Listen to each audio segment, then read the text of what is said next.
नमस्ते दोस्तों, मेरा नाम है भवानी सोनी। मेरे चैनल का नाम है भवानी सोनी नागौर। ये वीडियो मैं बेसिकली एजुकेशन पर्पज़ के हिसाब से बना रहा हूँ। ये इस चैनल को बनाने में मैंने जो नोट्स काम ने लिए हैं वो मेरे गुरु श्री मनोज जी बत्रा के नोट्स हैं, जिनके गाइडेंस पे, जिनके पथ प्रदर्शन पे हम लोग चल रहे हैं। और मैं चैप्टर नंबर 1 स्टार्ट कर रहा हूँ, जिसका नाम है बेसिक कंसेप्ट्स ऑफ जीएसटी, जिसका मतलब होता है जीएसटी के क्या क्या बेसिक कंसेप्ट है, छोटा मोटा नॉलेज जीएसटी के बारे में जो सबको पता होना चाहिए। इसमें मैं आप सभी के लिए लेक्चर्स बना रहा हूँ। तो सबसे पहले,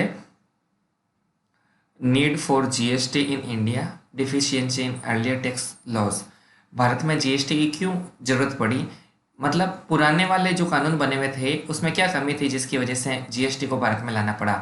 सबसे पहला है, सब ये बताने से पहले बता दूं, ये मैं जितना भी वीडियो बना रहा हूँ ये लमसम आधे घंटे से 1 घंटे के बीच का होगा, और इसमें मैं कोई कोर्स नहीं करवा रहा हूँ, एक रिवीजन के अकॉर्डिंग करवा रहा हूँ। जल्दी जल्दी से मैं पॉइंट्स को शॉर्ट आउट करता जाऊँगा और समझाता जाऊँगा।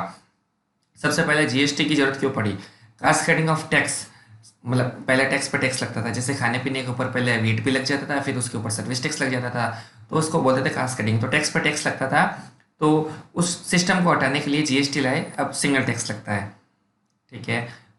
उसके बाद में non wettable tax, non wettable CST, एक स्टेट से दूसरे स्टेट में जो माल भेजते थे उस पर सीएसटी लगता था, उसकी वेट में इंपोर्ट नहीं मिलती थी, तो उसको हटाने के लिए inclusion of excise in the value of imposing VAT. सबसे पहले एक्साइज ड्यूटी लग जाती थी, उसके बाद में उसके ऊपर वेट भी लग जाता था, उसके बाद में सैनवेट की क्रेडिट नहीं मिलती थी, उसके बाद में गुड्स और सर्विस दोनों पर डबल टैक्स लग जाता था।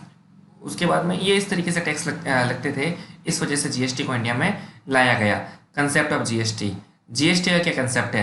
GST is a value added tax on supply of goods and service. GST provides comprehensive and continuous chain of input tax credit. GST value added tax है जिसकी पूरी चेन चलती रहती है, जिसपे हर आदमी को आगे से आगे जो भी माल को सेल करता है उसको क्रेडिट मिलती जाती है। जो फाइनल कंज्यूमर होता है उस पर पूरा टैक्स का बर्डन पड़ता है। उसके बाद में है no cascading effect on tax, tax पे कोई कास्केडिंग इफेक्ट नहीं रहता, टैक्स पे टैक्स नहीं लगता है। नेक्स्ट पॉइंट है GST A cure for ills of all indirect tax regime. GST जो है पुराने टैक्स का क्या तोड़ है। सेंट्रल टैक्स टू बी सब्स्टिट्यूम और स्टेट टैक्स टू बी सब्स्टिट्यूम्ड। इसका मतलब है जब जीएसटी आया तो सेंटर के जो ये टैक्स थे, excise duty, service tax, CVD, central cess tax, surcharge and cess, ये सारे जीएसटी के सेंट्रल टैक्स को जीएसटी में समेट लिया गया। ऐसा का ऐसा ही स्टेट के अंदर tax on advertisement, luxury tax, VAT, sale tax, entry tax, tax on lottery, betting, entertainment tax, surcharge, sales, इन टैक्स को भी इनडायरेक्ट टैक्स जीएसटी के अंदर समेट लिया गया। वो कौन से टैक्स है जिसको जीएसटी में शामिल नहीं किया गया। Property tax, stamp duty, electricity tax, alcohol, alcohol पे जो स्टेट ड्यूटी होती है, वेट सीएसटी होता है, बेसिक कस्टम ड्यूटी है, इसको शामिल नहीं किया गया है। 5 पेट्रोलियम प्रोडक्ट, 5 पेट्रोलियम प्रोडक्ट क्या थे। ये 5 पेट्रोलियम प्रोडक्ट वो प्रोडक्ट है जिसपे जीएसटी नहीं लगाया जाता है। इसमें petroleum crude, petrol, diesel, ETF और नेचुरल गैसेस, ये एक नोटिफाइड डेट के बाद ही लगाया जाएगा। GST A cure for ills of all tax indirect tax resign. GST पुराने जो भी टैक्स है उसका समाधान है, उसका क्योर है। कैसे है कि पहले कई सारे टैक्स लगते थे, जैसे सेंटर और स्टेट दो तरह की जो गवर्नमेंट है वो अलग अलग अपने अपने टैक्स लगाती थी। सेंट्रल गवर्नमेंट जो टैक्स लगाती थी उसमें excise duty, service tax, CVD, special CVD, central cess tax, surcharge and cesses, ये सारे टैक्स लगते थे। अब ये सारे टैक्स को इकट्ठा कर दिया, ये सारे टैक्स में से कोई भी तरह का टैक्स नहीं लगेगा, केवल जीएसटी लगेगा। और स्टेट जो भी टैक्स लगाती थी, जैसे state tax, surcharge, VAT, entertainment tax, tax on lottery, betting, entertainment tax, purchase tax, VAT, sale tax, luxury tax और टैक्स ऑन एडवर्टाइजमेंट, ये सारे टैक्स भी अब पीपल नहीं लगेंगे। ये सारे टैक्स को भी गवर्नमेंट ने सबसे खींच लिया, सबसे सबमिट कर दिया, ये दोनों इकट्ठे हो गए। ये सारे जितने भी टैक्स है, ये सारे टैक्स को गवर्नमेंट ने डब्बे में डाल दिया, इन सारे टैक्स को कैंसिल कर दिया और उस डब्बे में नई चीज प्रकट हुई। उस चीज का नाम है जीएसटी। अब केवल एक जीएसटी नाम का टैक्स लगेगा और जीएसटी में जो भी पैसा आएगा आधा वो सेंट्रल के पास जाएगा, आधा स्टेट गवर्नमेंट के पास में जाएगा। अब 5 तरह के प्रोडक्ट है गवर्नमेंट के पास में। पेट्रोलियम प्रोडक्ट जो जीएसटी में शामिल नहीं किए हुए हैं, petroleum crude, petrol, diesel, ATF, natural gas, till notified date by GST council. जब तक जीएसटी काउंसिल डेट नोटिफाई नहीं कर देती है तब तक इस पे जीएसटी नहीं लगेगा। ये पुराने वाले वेट सिस्टम के ऊपर ही चलते रहेंगे। अब किस पे एक्साइज लगेगी, किस पे वेट लगेगा, किस पे जीएसटी लगेगा। यहाँ पे देखो खास बात यह है कि 2 जगह पे वेट लगा है तो वहां जीएसटी नहीं लगा, 3 जगह पे जीएसटी लगा है तो वहां पे वेट नहीं लगा। अब आ जाते हैं किस पे क्या लगता है। एल्कोहलिक लिकर, शुरुआत से ही गवर्नमेंट जो है, स्टेट गवर्नमेंट है, वो लिकर पे बहुत ज्यादा पैसा कमा रही है। तो स्टेट गवर्नमेंट ने बोला लिकर पे जीएसटी नहीं लगने देंगे, इस पे वेट ही लगेगा। इस बात को जीएसटी काउंसिल को मानना पड़ा और वेट पे आज भी लिकर पे आज भी वेट ही लगता है, जीएसटी नहीं लगता। और ना केवल वेट लगता है, वेट के साथ साथ स्टेट गवर्नमेंट इस पे, इसके प्रोडक्शन के टाइम पे इस पे एक्साइज ड्यूटी भी लेती है। 5 तरह के पेट्रोलियम प्रोडक्ट जिसको गवर्नमेंट कभी भी नोटिफाइड कर सकती है, उस पेट्रोल प्रोडक्ट पे जीएसटी नहीं है, इसका मतलब उस पर वेट लग रहा है। क्या उस पे एक्साइज ड्यूटी लगती है? यस लगती है। कौन लेता है? Central government. अगला है टोबैको एंड टोबैको प्रोडक्ट, यानी तंबाकू के जितने भी प्रोडक्ट है उसमें सेंट्रल गवर्नमेंट जो है एक्साइज ड्यूटी लेती है और उस पर जीएसटी लगता है, वेट नहीं लगता है। ये जीएसटी में आ चुके हैं। ओपियम, इंडियन हेम्प यानी अफीम, भांग और नेक्रोटिक्स ड्रग्स, इस पे स्टेट गवर्नमेंट है वो एक्साइज ड्यूटी लेती है, वेट नहीं लगता है और जीएसटी इस पे लगता है। इसके अलावा कोई भी तरह का प्रोडक्ट हुआ उसमें ना तो एक्साइज ड्यूटी लगेगी ना उस पर वेट सीएसटी लगेगा, उस पर केवल और केवल जीएसटी लगेगा। देखने वाली बात यह है कि लिकर पे स्टेट गवर्नमेंट ने एक्साइज ड्यूटी लगाई तो पेट्रोलियम पे सेंट्रल गवर्नमेंट ने लगा दी, तंबाकू पे सेंट्रल गवर्नमेंट ने लगाई तो अफीम भांग वगैरह पे स्टेट गवर्नमेंट ने लगा दी। ये दोनों, एक पे सेंट्रल ने लगाया, एक पे स्टेट ने, एक में सेंटर में, एक में स्टेट ने। और जहां पे वेट लगा है वहां पे जीएसटी नहीं लगा, जहां पे जीएसटी लगा है वहां पे वेट नहीं लगा। नेक्स्ट हम लोग आते हैं framework of GST introduced in India. GST कहाँ जीएसटी का फ्रेमवर्क क्या है? जीएसटी जम्मू एंड कश्मीर पे भी लगता है, पूरे भारत के साथ में जम्मू एंड कश्मीर में भी जीएसटी लगता है। ये डेजिग्नेशन बेस्ड है। जीएसटी में किस किस को कंप्राइज करेंगे? जीएसटी में सबसे पहले सेंट्रल गवर्नमेंट को यानी सीजीएसटी, फिर स्टेट गवर्नमेंट को यानी एसजीएसटी, और जो यूनियन टेरिटरी है यानी यूटीजीएसटी, इन सभी को शामिल करेंगे। और इसके बाद में हम लोग आते हैं inter state supply. Inter state supply करेंगे तो आईजीएसटी लगेगा। पहले इंटर स्टेट सप्लाई करते तो सीएसटी लगता था, जीएसटी के कानून के बाद में इंटर स्टेट सप्लाई पे आईजीएसटी लगेगा। आईजीएसटी कितना लगेगा? अगर हम लोग एक ही राज्य के अंदर ही बेचते, इंट्रा स्टेट बेचते, तो जितना भी सीजीएसटी प्लस एसजीएसटी लगता उन दोनों के टोटल के बराबर आईजीएसटी लगेगा। इसका मतलब हुआ CGST plus SGST equals to IGST. अब एसजीएसटी बोलो या यूटीजीएसटी बोलो वो एक ही बात है। जो टेरिटरी डिफाइंड कर दी गई है यूटीजीएसटी के अंदर, यूनियन टेरिटरी के अंदर, उस पर यूटीजीएसटी लगता है, बाकी जिनको स्टेट मान लिया गया उन पर एसजीएसटी लगता है। आगे आता है आईजीएसटी कब लगता है? जैसे स्टेट 1 से स्टेट 2 को माल भेजा, आईजीएसटी लगेगा। स्टेट 1 से यूनियन टेरिटरी को माल भेजा तो भी आईजीएसटी लगा। एक यूनियन टेरिटरी से दूसरी यूनियन टेरिटरी में माल गया तो भी आईजीएसटी लगेगा। और एक यूनियन टेरिटरी से स्टेट 2 पे माल गया तो भी आईजीएसटी लगेगा। नेक्स्ट हम लोग आते हैं legislative framework. GST for living single registration. पहले वेट के लिए अलग अलग जगह रजिस्ट्रेशन करवाना पड़ता था, सर्विस टैक्स के लिए अलग रजिस्ट्रेशन करवाना पड़ता था, और अलग अलग टैक्स के लिए अलग अलग रजिस्ट्रेशन करवाना पड़ता था। अब एक ही तरह का टैक्स बन गया है, एक ही तरह का टैक्स आ गया जीएसटी, तो सिंगल रजिस्ट्रेशन करवाना पड़ेगा केवल जीएसटी कानून के अंदर। और पूरे भारत के लिए एक ही कानून है, तो एक देश एक कानून एक रजिस्ट्रेशन, सिंगल रजिस्ट्रेशन आपको करना पड़ेगा। क्या एसजीएसटी के लिए अलग से कानून है? अलग अलग स्टेट ने अपने अलग अलग एसजीएसटी बनाए हैं और 28 स्टेट और 3 यूनियन टेरिटरी उस पर एसजीएसटी लगेगा। 3 यूनियन टेरिटरी, उसमें कौन किस किस को शामिल किया गया है? दिल्ली ने बोला, हमेशा केजरीवाल जी मोदी जी से बोलते रहते हैं कि हमें भी स्टेट में, हमें भी पूरा स्टेट बनाओ। तो मोदी जी ने बोला चलो ऐश करो, जीएसटी के पर्पज के लिए आपको भी पूरा स्टेट माना जाएगा। ना केवल दिल्ली को बल्कि पुदुचेरी यानी पांडिचेरी और जम्मू एंड कश्मीर को भी स्टेट माना जाएगा, यानी इन पे भी एसजीएसटी लगेगा, यूटीजीएसटी नहीं लगेगा। तो सर ये यूटीजीएसटी किस पे लगता है? यूटीजीएसटी लगता है अंडमान निकोबार आइलैंड, लक्षद्वीप, दमन दीव, दादरा एंड नगर हवेली, चंडीगढ़ और लद्दाख, इनके ऊपर यूटीजीएसटी लगता है। और इनके ऊपर जब आईजीएसटी लगाते हैं तो कौन सा कानून लगता है? IGST act 2017। यानी कानून कौन कौन से हो गए?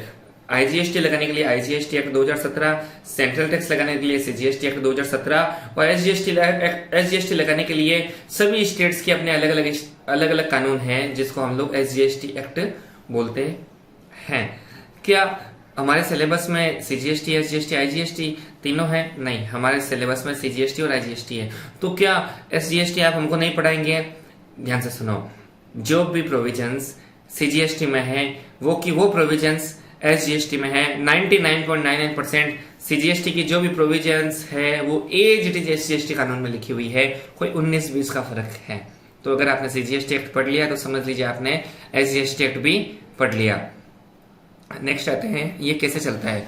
जैसे कोई दिल्ली का व्यापारी है और वो अपने स्टेट के अंदर माल बेचता है। सपोज करो 1 लाख रुपए का माल है, दिल्ली के व्यापारी ने दिल्ली के अंदर ही माल बेच दिया, तो 1 लाख रुपए का माल, उस पर 18% सपोज जीएसटी की रेट है, तो 9% सीजीएसटी और 9% एसजीएसटी लगा, तो 9,000 सीजीएसटी और 9%, यानी 9,000 सीजीएसटी और 9,000 एसजीएसटी लगा। अब ये जो जिस व्यापार, तो इस तरीके से सीजीएसटी और एसजीएसटी लगेगा। अब अगर चंडीगढ़ का व्यापारी है,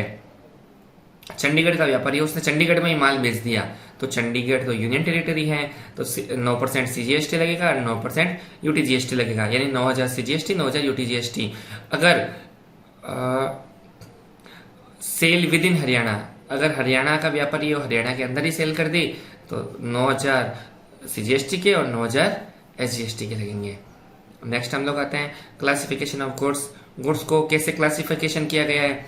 वही अलग अलग दुनिया में इतने टाइप के गुड्स हैं, इनको कैसे बांटा जाए, कैसे पहचाना जाए कि ये किस टाइप की गुड्स है। तो गवर्नमेंट ने गुड्स को डिफाइन करने के लिए, पहले बार ये बताओ गुड्स को डिफाइन क्यों करते हैं? उस पर टैक्स की रेट लगाने के लिए। अब टैक्स की रेट लगाने के लिए अलग अलग प्रोडक्ट इतने सारे हैं जिसको बार बार लिखना गवर्नमेंट लिए मुश्किल हो रहा था, तो गवर्नमेंट ने गुड्स का क्लासिफिकेशन करने के लिए कि इस गुड्स का नेचर क्या है, इस सर्विस का नेचर क्या है, तो गुड्स के क्लासिफिकेशन करने के लिए गवर्नमेंट ने डेवलप किया HSN, harmonised system of nomenclature, और उसके साथ ही डेवलप किया, ये तो HSN तो डेवलप किया गुड्स के लिए, और सर्विसेज के लिए क्रिएट किया SIC। गुड्स क्या होती है, सर्विस क्या होती है? अगर मैं आपको माल बेचता हूँ, जैसे सपोज करो मैं आपको मोबाइल बेचता हूँ, तो ये गुड्स है। अगर मैं आपको कोई सेवा देता हूँ तो ये सर्विस है। इसके बाद में पॉइंट आता है रजिस्ट्रेशन। रजिस्ट्रेशन कब करवाना पड़ेगा? अगर कुछ जगहों पे कंपलसरी रजिस्ट्रेशन है और बाकी जगहों पे एग्रीगेट टर्नओवर की लिमिट दे रखी है, जिससे 10 लाख, 20 लाख, 40 लाख। 10 लाख, 20 लाख, 40 लाख की लिमिट क्या है? अगर मणिपुर, मिजोरम, नागालैंड और त्रिपुरा में अगर माल को बेचा जाता है, अगर हम लोग सबसे पहले बात करते हैं गुड्स की, अगर मणिपुर, मिजोरम, नागालैंड और त्रिपुरा की बात करते हैं तो 10 लाख रुपए से सेल ज्यादा हुई, आपका एग्रीगेट टर्नओवर 10 लाख से ज्यादा हुआ, तो आपको 10 लाख के बाद जीएसटी नंबर लेना कंपलसरी हो जाएगा। अच्छा, अगर सर्विस अगर दी गई तो मणिपुर, मिजोरम, नागालैंड, त्रिपुरा, तो भी इनकी लिमिट 10 लाख है। देखो मणिपुर, मिजोरम, नागालैंड, त्रिपुरा, इसमें अगर सर्विस भी दी गई है, ये 4 स्टेट जो है, तो भी आपको 10 लाख के बाद में जीएसटी नंबर लेना पड़ेगा। मणिपुर, मिजोरम, नागालैंड, त्रिपुरा, इनके अलावा बाकी जगह की बात करते हैं। बाकी जगह अगर सर्विस दी गई, गुड्स प्लस सर्विस दी गई या केवल सर्विस दी गई, तो 20 लाख से ऊपर होते ही आपको जीएसटी नंबर लेना पड़ेगा। अगर बाकी जगहों पे केवल गुड्स की बात करते हैं, तो गुड्स में भी अगर ये सिलेक्टेड आइटम होते हैं, जैसे fly ash, bricks of fossil, building of bricks, है ना, रूफिंग टाइल्स, ये सारी, आइसक्रीम, पान मसाला, टोबैको, ये सारी चीजें होती है, तो आपको 20 लाख के बाद जीएसटी नंबर लेना कंपलसरी है। इसके अलावा अगर अदर किसी भी स्टेट के अंदर माल बेचा जाता है और गुड्स अगर बेची जाती है, तो आपको 40 लाख रुपए तक जीएसटी नंबर लेना नहीं पड़ता। लेकिन ध्यान रखो, गुड्स अगर सिक्किम, उत्तराखंड, मेघालय, अरुणाचल प्रदेश और पुदुचेरी और तेलंगाना, इन स्टेट में बेची जा रही है, तो आपको 20 लाख के बाद ही जीएसटी नंबर लेना पड़ेगा। इसको शॉर्टकट में हम लोग बोल सकते हैं याद रखने के लिए SUMA, सुमा। S for Sikkim, U for Uttarakhand, M for Meghalaya, A for Arunachal Pradesh, PT, P यानी पुदुचेरी, T यानी तेलंगाना, PT यानी प्रीमियम तत्काल, हम लोग टिकट बनाते हैं ना तत्काल की, तो P for Puducherry, T for Telangana. Next हम लोग आते हैं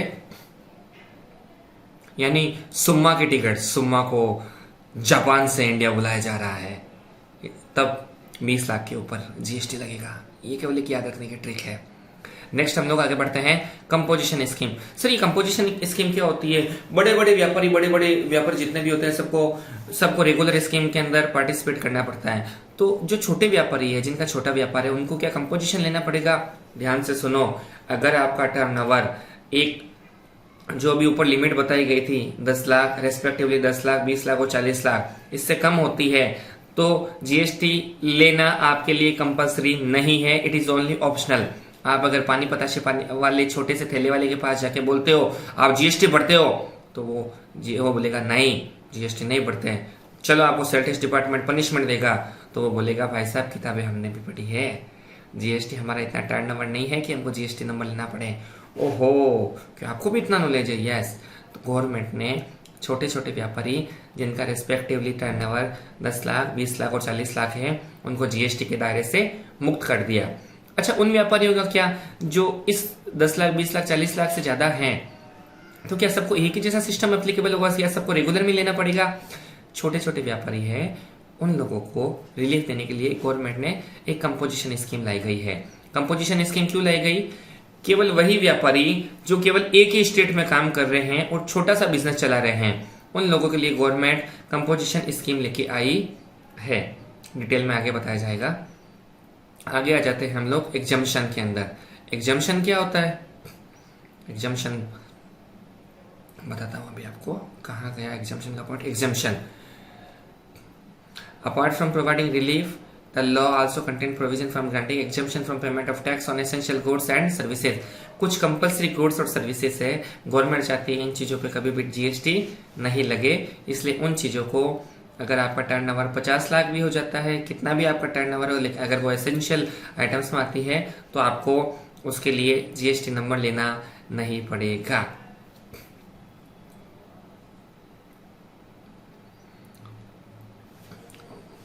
नेक्स्ट आते हैं जो आईटीसी है उसको कैसे यूज किया जाएगा। सबसे पहले ये बताता हूँ आईटीसी क्या होती है। अगर हम लोग 18% का माल परचेज करते हैं, खरीदते हैं, सपोज करो 1 लाख का माल हम लोग खरीद के लेके आए, तो उस पर 18% जीएसटी लगा। अगर बाहर से खरीद के लेके आए, बाहर का मतलब है अपने राज्य के बाहर से खरीद के लेके आए, तो उस पर लगेगा आईजीएसटी, और अपने राज्य से लेके आए तो 9% सीजीएसटी और 9% एसजीएसटी लगेगा। बाहर से लाए तो 18% आईजीएसटी लगेगा। दोनों ही केस के अंदर 18,000 रुपये आईजीएसटी लग के आएगा। अब 1 लाख की चीज हम लोग अगर 1,01,000 में बेचते हैं तो 1,01,000 प्लस 18% हमको कंज्यूमर से लेना है और गवर्नमेंट को चुकाना है। तो गवर्नमेंट को 1,01,000 पे जो जीएसटी बनेगा, ये तो फाइनल है 18,000 से ज्यादा ही बनेगा क्योंकि 1,01,000 है। ठीक है, तो 1,01,000 पे जो जीएसटी बनेगा उसमें से 1 लाख रुपए की क्रेडिट लेस हो जाएगी। बाकी 1 लाख पे जो क्रेडिट मिली थी 18,000 का टैक्स लगा था, वो क्रेडिट लेस हो जाएगी 18,000 की। बैलेंस जो अमाउंट होगा वो जीएसटी गवर्नमेंट को भरना पड़ेगा। सर क्या आईजीएसटी को सीजीएसटी, सीजीएसटी को एसजीएसटी, एसजीएसटी को आईजीएसटी, किसी भी टैक्स को किसी में भी एडजस्ट कर सकते हैं? नहीं, इनका गवर्नमेंट ने एक क्रम दे रखा है। हमेशा ये ध्यान रखना कि आईजीएसटी का टैक्स है वो सबसे पहले आईजीएसटी में एडजस्ट होगा, फिर सीजीएसटी में एडजस्ट होगा, फिर एसजीएसटी में एडजस्ट होगा। मतलब पहले खुद में फिर दूसरों में। अगर हम लोग सीजीएसटी की बात करते हैं तो सबसे पहले सीजीएसटी में एडजस्ट होगा, फिर आईजीएसटी में एडजस्ट होगा। लेकिन ध्यान रहे सीजीएसटी केवल एसजीएसटी में कभी भी एडजस्ट नहीं हो सकता है। अगर एसजीएसटी की बात करें तो एसजीएसटी सबसे पहले एसजीएसटी में एडजस्ट होगा, फिर आईजीएसटी में एडजस्ट होगा, फिर भी अगर बैलेंस बच जाए तो ध्यान रहे वो एसजीएसटी जो है सीजीएसटी में एडजस्ट नहीं हो सकता है।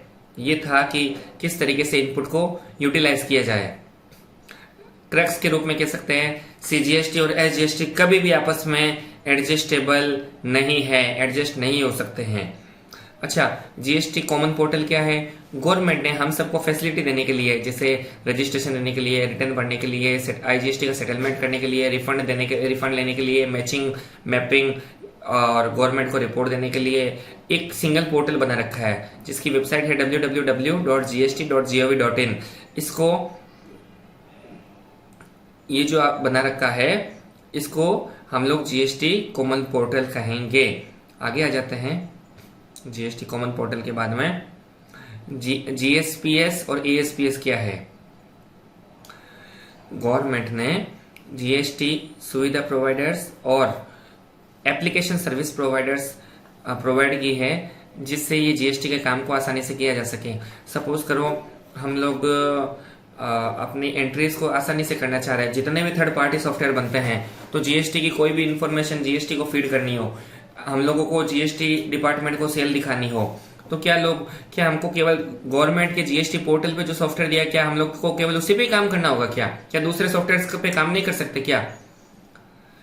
तो दूसरे सॉफ्टवेयर पे काम किया जा सके, इसके लिए गवर्नमेंट ने एएसपी और जीएसपी नाम की सुविधा प्रोवाइड करवाई है। जैसे हम लोग टेली और बिजी या मार्क पे काम करते हैं तो गवर्नमेंट हमको एक फाइल प्रोवाइड करती है। बेसिकली टेली और बिजी वाले गवर्नमेंट की फाइल को इंपोर्ट करते हैं, उस फाइल को अपने फंक्शंस के अंदर फिक्स करते हैं। जब वो सेल की परचेज की जितनी भी एंट्रीज करते हैं, जब वो टेली में फीडिंग करते हैं, उसके बाद में जो जीएस1 फाइल का आउटपुट देते हैं वो सीधा का सीधा गवर्नमेंट के जीएसटीआर 1 और 3B वगैरह में अपलोड कर सकते हैं।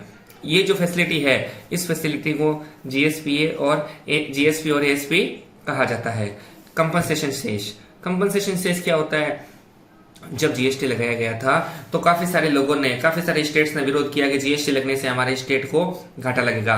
तो मोदी जी ने सबको घाटे से बचाने के लिए एक घोषणा करी कि मोदी जी ने वचन दिया कि मैं आपको 5 साल के लिए घाटे से निकालने का वचन देता हूं। मोदी जी ने जब ये वचन दिया तो मोदी जी ने एक कंपनसेशन सेस नाम का शेष लागू कर दिया। ये क्या है? जो भी लग्जरी आइटम है, डीमैरिड गुड्स है, जैसे मसाला, टोबैको, वाटर, मोटर कार्स, पान मसाला या जितने भी लग्जरी आइटम्स है, उस पे एक कंपनसेशन सेस गवर्नमेंट अलग से लगाती है, जो शुरुआत में 5 साल के लिए था, फिर गवर्नमेंट ने 2 सालों के लिए एक्सटेंड किया, अभी उसको 5 सालों के लिए एक्सटेंड कर दिया गया है। इस सेस से गवर्नमेंट को एक्स्ट्रा इनकम अर्न होती है, और ये जो एक्स्ट्रा इनकम गवर्नमेंट को अर्न होती है, ये उस स्टेट्स में बांटा जाता है जिस स्टेट को जीएसटी लगने से पहले बेनिफिट आ रहा था और जीएसटी लगने के बाद बेनिफिट कम आना चालू हो गया, तो उनको कंपनसेट करने के लिए ये सेस लगाया जाता है। अगला है कॉन्स्टिट्यूशनल अमेंडमेंट। ये क्या है? जीएसटी को लाने के लिए आर्टिकल 246A को अमेंड किया गया। Notwithstanding anything contained in section 246 and 257, Parliament and subject to close to the legislature of every state have the power to make laws in respect of goods and services tax imposed the union by such state. Article 246A को amend किया गया। अच्छा, parliament के पास में exclusive power है कि वो inter state के ऊपर भी कानून बना सके, और आर्टिकल 246A में कॉन्करेंट पावर दी गई। कॉन्करेंट पावर मतलब पार्लियामेंट और स्टेट लेजिस्लेचर, इन दोनों को पावर दी गई कि आप इस पे कानून बनाएं। इससे इंट्रा स्टेट सप्लाई और ये सारे कानून बनाए गए, स्टेट को भी जब पावर मिली। और सेक्शन 269A में इंटर स्टेट सेल जिस पे आईजीएसटी लगता है, उसकी एक्सक्लूसिव पावर केवल और केवल पार्लियामेंट को दी गई, जिससे पार्लियामेंट उस पे जीएसटी यानी आईजीएसटी लगा सके। Section 279A empowers president to constitute a joint form of centre and state. GST के कानून में आधा सेंटर बैठा है, आधा स्टेट बैठा है, तो दोनों साथ में मिलके कैसे काम करेंगे? तो दोनों को मिलकर काम करने के लिए एक जॉइंट फर्म बना गया, जिसको सेंटर और स्टेट नाम दिया गया। 15 ये कब हुआ? प्रेसिडेंट ने 15 सितंबर 2016 को जीएसटी काउंसिल में ये कॉन्स्टिट्यूशन किया गया। अच्छा, इसका मिनिस्टर कौन होगा? चेयरमैन कौन होगा? जो यूनियन फाइनेंस मिनिस्टर होगा वो इसका चेयरमैन होगा। शुरुआत में अरुण जी जेटली थे और अभी निर्मला जी सीतारमण है। मिनिस्टर इंचार्ज ये बताया जाता है कैसे वोटिंग वगैरह होगी। जीएसटी काउंसिल में कौन कौन बैठेगा? सबसे पहले तो जो फाइनेंस मिनिस्टर बैठेगा, जो चेयरमैन होगा उसको वो बैठेगा। दूसरे नंबर में हर स्टेट से फाइनेंस का एक इंचार्ज होगा, एक मिनिस्टर होगा जो फाइनेंस का होगा, वो इस जीएसटी काउंसिल मीटिंग में आएगा। अब जीएसटी काउंसिल में किसी भी डिसीजन को लेने के लिए, जैसे गुड्स की रेट बढ़नी चाहिए, गुड्स पे जीएसटी की रेट बढ़नी चाहिए या कम होनी चाहिए, तो इसके लिए वोटिंग कराई जाएगी। वोटिंग के लिए सबसे पहले ये देखना पड़ेगा कि जितने लोग आए हैं, क्या वो लोग भीड़ इकट्ठी करने में सक्षम है। भीड़ का मतलब क्या? जितने भी करोड़ों लोग हैं उनकी भीड़ नहीं, जो मेंबर्स इंचार्ज आए हुए हैं वो। तो कितने लोगों को वहां पे आना कंपलसरी है? टोटल मेंबर्स का, इस भीड़ को इंग्लिश में बोलते हैं क्वारम। टोटल मेंबर जितने भी है उसका 50% अगर मेंबर्स आ गए तो माना जाएगा कि क्वारम मौजूद है। डिसीजन कैसे लिया जाएगा? डिसीजन लिया जाएगा 75% से ज्यादा मेजोरिटी होने पे डिसीजन लिया जाएगा। अच्छा, 75% मेजोरिटी को कैलकुलेट कैसे किया जाएगा? क्या सबकी वोटिंग को सिंगल वोटिंग माना जाएगा? नहीं, पहले टोटल वोटिंग को 2 भागों में बांटा जाएगा। 1/3 भाग सेंटर और 2/3 भाग स्टेट को दिया हुआ है। सेंटर को नॉमिनेशन करेगी चेयरमैन, यानी चेयरमैन यानी निर्मला जी सीतारमण। फाइनेंस मिनिस्टर है, उसका डिसीजन है वो 1/3 भाग के बराबर होगा और 2/3 भाग बाकी सारे स्टेट्स के मिला के 2/3 भाग में होगा।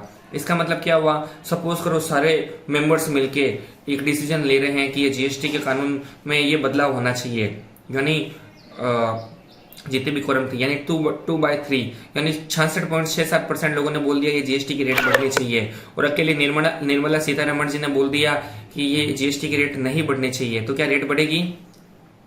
रेट नहीं बढ़ेगी, क्योंकि मेजोरिटी 75% मानी जाएगी, 66% नहीं। अच्छा, क्या निर्मला सीतारमण अकेली कोई डिसीजन लेना चाहे ले पाएगी रेट बढ़ाने या डाउन करने का? नहीं, क्योंकि अकेली निर्मला सीतारमण का पार्टिसिपेशन केवल 1/3 ही होगा। बाकी जो मेंबर्स होंगे उनका भी 2/3 वोट कास्ट होगा, तो उनके भी वोट कास्ट से टोटल क्वोरम बनेगी। नेक्स्ट आते हैं क्वोरम के बाद में बेनिफिट टू इकोनॉमी। इकोनॉमी को क्या बेनिफिट हुआ? जीएसटी लगने से इकोनॉमी को ये बेनिफिट हुआ कि सबसे पहले बिजनेस में जितने भी बैरियर्स थे, जैसे पहले टैक्स पे टैक्स लगते थे, वो सारे हट गए, तो इजी गोइंग हो गया माहौल। मेक इन इंडिया, इससे मेजर बूस्ट लगा इकोनॉमी को। पहले अलग अलग टाइप की रेट्स चलती थी पूरी इंडिया के अंदर, इस स्टेट में ये रेट, इस स्टेट में ये रेट, इस स्टेट में ये कानून, इस स्टेट में ये कानून, सारे कानून खत्म हो गए।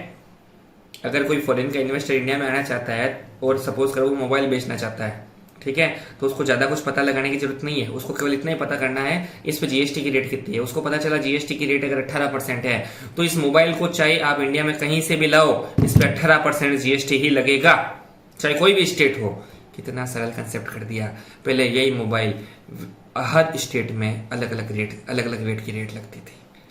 इजी गोइंग हुए ना, अलग अलग स्टेट्स में भाई साहब आप यहाँ आओ तो इतने % जीएसटी दो, उस स्टेट में जाओ तो उतने % जीएसटी दो। बाहर का इन्वेस्टर पागल हो जाता था, वो कभी इंडिया में इन्वेस्ट नहीं करता था। अब उसको सीधी गणित समझ में आती है कि भाई साहब जीएसटी लगेगा, 18% जीएसटी लगेगा, बात खत्म। अब वो अपने प्रोडक्ट को आसानी से बेच पाएगा। इसलिए इजी गोइंग इंडिया में बाहर के लोग इन्वेस्ट करेंगे, फॉरेन डायरेक्ट इन्वेस्टमेंट आएगा, बाहर का पैसा भारत में आने पर भारत की फॉरेन करेंसी बढ़ेगी, इंडिया की वैल्यू बढ़ेगी, जिससे महंगाई कम होगी। अगला सिंपल टैक्स स्ट्रक्चर। पहले अलग अलग देशों में अलग अलग टाइप के कानून थे, पहले अलग अलग राज्यों में अलग अलग टाइप के कानून थे, अलग अलग टाइप के टैक्स थे, सारे लगते थे, कुछ समझ में नहीं आता था। अब पूरे देश में आप कहीं पे भी जाओ एक ही तरह का जीएसटी लगता है, उसकी भी एक साफ सुथरी रेट होती है, उससे जीएसटी लगाओ और अपना बिजनेस इजी गोइंग करो। कितना सरल हो गया जीएसटी आने से। इसके बाद में advances for trade and industry. Industry में जो कास्केडिंग इफेक्ट था, टैक्स पे टैक्स लगता था, वो सारा टैक्स पे टैक्स नहीं लगेगा, तो इंडस्ट्री को मजा बन गया। और उसके अलावा कास्केडिंग इफेक्ट तो हट ही गया, तो इससे अलग अलग टैक्स पे टैक्स नहीं देना पड़ा, तो वो इंडस्ट्रीज बूम मारेगी और इंडस्ट्री अच्छा खासा पैसा कमा पाएगी, हेडेक फ्री होगा। अगला आर्टिकल 366 इसमें इसके 12A में जीएसटी को समझाया है। GST means any tax on supply of goods और सर्विस और both except tax on supply on alcoholic liquor for human consumption. मतलब ह्यूमन कंजप्शन को छोड़ के बाकी चाहे गुड्स और सर्विस उन पर जीएसटी लगेगा। डेफिनेशंस दे रखी है। कानून कौन बनाएगा, इस पे बात कर लेते हैं। इंट्रा स्टेट सप्लाई, मतलब राजस्थान का माल हम लोग राजस्थान में बेच रहे हैं, दिल्ली का माल अगर दिल्ली के अंदर ही बेच रहे हैं, मुंबई का माल, महाराष्ट्र का माल अगर महाराष्ट्र के अंदर ही बेच रहे हैं, तो इसको इंट्रा स्टेट सप्लाई बोलेंगे। तो पार्लियामेंट और हर स्टेट, एवरी स्टेट, इसको अधिकार है कि वो कानून बनाए। इंटर स्टेट सप्लाई यानी एक स्टेट से दूसरे स्टेट में अगर माल बेचना होगा तो उसमें स्टेट का कानून काम नहीं आएगा, उसका एक्सक्लूसिव पावर केवल और केवल पार्लियामेंट को है। नेक्स्ट, और ये जो 5 पेट्रोलियम प्रोडक्ट छोड़ दिए गए थे, इसका क्या होगा, जिस दिन जीएसटी काउंसिल डेट नोटिफाइड करेगी तब से उस पर वेट की जगह पे जीएसटी लगना चालू हो जाएगा। अभी अच्छा खासा वेट उस पर लिया जाएगा, वसूला जाएगा। जिस दिन ये जीएसटी में जाएंगे पेट्रोल बहुत ज़्यादा सस्ता हो जाएगा, लेकिन गवर्नमेंट इतना सस्ता कर नहीं पाएगी, इसलिए गवर्नमेंट को उसके ऊपर डेफिनेटली आई थिंक सो कि गवर्नमेंट उस पर कंपनसेशन ऐसा कुछ सेस लगा देगी ताकि इंडिया को अच्छा खासा पैसा मिलता रहे बूस्टिंग के लिए। चेयरपर्सन कौन है? आर्टिकल 279 ये बताती है finance minister Nirmala Sitharaman. Vice president कौन है? जितने भी स्टेट के मेंबर है वो एक मेंबर को चूज करते हैं, उसको वाइस चेयरमैन बोलते हैं। और ये 28 state plus 3 union territory. 3 union territory कौन सी हैं? इसमें दिल्ली, चंडीगढ़ और पुदुचेरी या पांडिचेरी ये शामिल है। ये टोटल मिला के 31 होते हैं। टोटल कितने हो गए स्टेट? 28 प्लस 3 यानी टोटल 31 हो गए। मीटिंग में कोरम कब माना जाएगा? 33 का 50 एग्जाम्पल से समझाया गया है। टोटल मेंबर्स कितने माने जाएंगे? 31 तो स्टेट से आएंगे, एक वाइस चेयरमैन और एक चेयरमैन, टोटल होगा 33 लोग। 33 लोगों का 50%, 16 2 32 यानी 16.5, यानी 17 लोग अगर मीटिंग में, मिनिमम 17 लोग मीटिंग में प्रेजेंट होंगे तो माना जाएगा कि क्वारम प्रेजेंट है। डिसीजन लेने के लिए क्या होगा? 17 मेजोरिटी, जितना मेंबर प्रेजेंट है उसका 75% से मेजोरिटी से डिसीजन लिया जाएगा। 75% मेजोरिटी से, ठीक है। इसमें सेंट्रल का कितना भाग होगा? 70, इसका 1/3 और स्टेट का 2/3। एटलीस्ट 20 मेंबर प्रेजेंट हो तो ये डिसीजन ऐसा लिया जाता है। नेक्स्ट आ जाते हैं अदर सेक्शंस पे।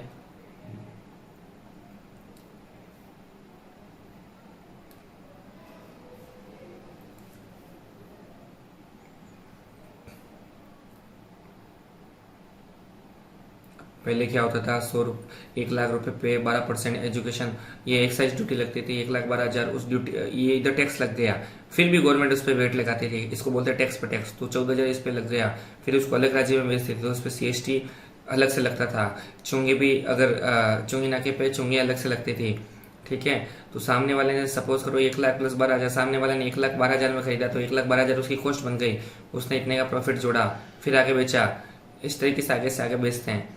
ये कस्टमर को कितना बियर करना पड़ा? 1,66,320, ठीक है। अगर यही मामला GST में होता, सपोज करो अगर GST की रेट 15% होती तो सीधा 1 लाख में 15% 15,000 होता, खत्म बात।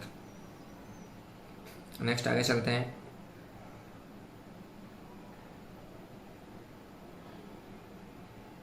ये कुछ एग्जाम्पल्स दिए हुए हैं। एक्सप्लेन द, अब हम लोग बड़ी बुक में आ जाते हैं जिसको हम लोग बोलते हैं क्वेश्चन बैंक। क्वेश्चन बैंक के क्वेश्चंस में आ जाते हैं। कंसेप्ट्स वाली बुक कंप्लीट हो चुकी है। क्वेश्चन बैंक में explain the concept of dual GST। Dual GST का मतलब है सेंट्रल और स्टेट दोनों साइमल्टेनियसली GST लगाती है, यानी CGST भी लगता है, SGST भी लगता है, इसको बोलते हैं ड्यूअल GST। दूसरा क्वेश्चन आ जाता है right is short on goods and service tax council. Council जो है ज्वाइंट फर्म होती है, सेंटर और स्टेट की। चेयरमैन होता है वो इसका प्रेसिडेंट होता है, बाकी हर स्टेट से एक आदमी लिया जाता है, फाइनेंस मिनिस्टर होता है। अगला मैटर है any 5 matter on which GST council में मेक रिकमेंडेशन। कौन कौन से मैटर पे रिकमेंडेशन देगी?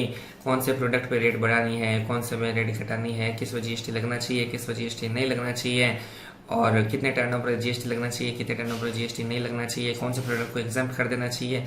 ये सारे रीजन है जो GST काउंसिल इस पर डिसीजन लेगी। अगला है व्हाट इज GSTN। GSTN यानी goods and service tax network. Goods network के अंदर क्या क्या शामिल है? वो IT स्ट्रक्चर और सर्विसेज जो सेंट्रल, स्टेट और टैक्स पेयर और स्टेक होल्डर्स इन सभी को सुविधा प्रदान करती है। यानी GST को चलाने के लिए सेंटर, स्टेट, टैक्स पेयर इन सभी को फैसिलिटी जो प्रोवाइड करवाती है उसको हम लोग बोलते हैं GSTN।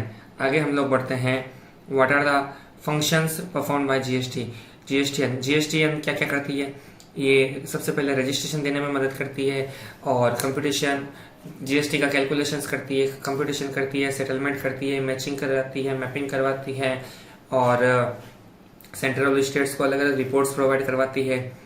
इसके अलावा matching, reversal, reclaim, input tax credit, refund करवाती है। ये सारी फैसिलिटीज हमको GSTN प्रोवाइड करवाती है। अगला क्वेश्चन आता है bring out the salary features of cross utilization of ITC का क्रॉस यूटिलाइजेशन बताओ। सीधा सा गणित है। IGST को सबसे पहले IGST से, फिर CGST से एडजस्ट करेंगे, फिर बचा हुआ कुछ है तो SGST से एडजस्ट कर लेंगे। लेकिन CGST को सबसे पहले CGST से, फिर IGST से, लेकिन SGST से कभी भी यूटिलाइज नहीं होगा। SGST सबसे पहले SGST से एडजस्ट होगा, फिर IGST से होगा, लेकिन CGST से कभी भी एडजस्ट नहीं हो सकता। नेक्स्ट क्वेश्चन आता है, explain the applicability of CGST and IGST. ये कहाँ कहाँ पे लागू होता है? जीएसटी पूरे इंडिया पे। शुरुआत में ये जम्मू कश्मीर को छोड़ के सब जगह पे एप्लीकेबल हुआ था, लेकिन 8 जुलाई 2017 से ये जम्मू एंड कश्मीर पे भी एप्लीकेबल हो गया। अगला क्वेश्चन है, mister A provide service to oil industry from vessel located in continental shelf of India for the purpose of natural gas. ये कंटिनेंटल शेल्फ ऑफ इंडिया में अगर दे रहा है, ठीक है, तो क्या जीएसटी की डेफिनेशन में आएगा?